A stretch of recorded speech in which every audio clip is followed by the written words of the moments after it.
লাফিং থ্রাশ আকার এবং রঙের বিচারে এক বৈচিত্র্যময় পাখি।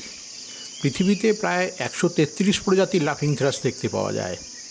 এই পাখি দক্ষিণ পূর্ব এশিয়া এবং ভারতীয় উপমহাদেশের গ্রীষ্মমণ্ডলীয় অঞ্চল যেমন ভারত, বাংলাদেশ, চীন, Nepal, Bhutan, Thailand, Vietnam, Laos, Cambodia, Singapore, Myanmar ও শ্রীলঙ্কায় দেখতে পাওয়া যায়। গ্রেটার নেকলেসড লাফিং থ্রাশ তার গলায় বড় কালো রঙের নেকলেস এবং সাদা গালের মধ্যে ডোরা কাটা দাগের জন্য পরিচিত। স্বভাবে এরা লাজুক প্রকৃতির, তাই এদের খুব সহজে দেখতে পাওয়া যায় না। এরা সাধারণত ঘন বনে ছোট ঝাঁকে বিচরণ করে থাকে। এরা বিভিন্ন স্বরে ডাকতে বা শিস দিতে পারে।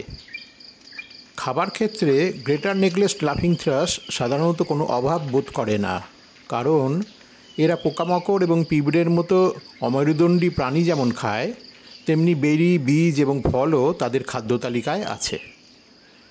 গ্রেটার নেকলেসড লাফিং থ্রাশের নামে গ্রেটার শব্দটা যুক্ত থাকলেও এরা সবচেয়ে বড় লাফিং থ্রাশ নয়। এরা দৈর্ঘ্যে 10 থেকে 14 ইঞ্চি এবং ওজনে 80 থেকে 150 গ্রামের মধ্যে হয়ে থাকে।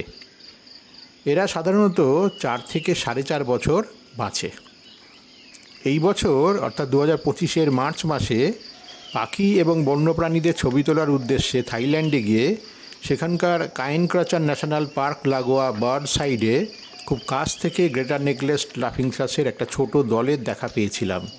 এখানে তাদেরই চলমান ছবি।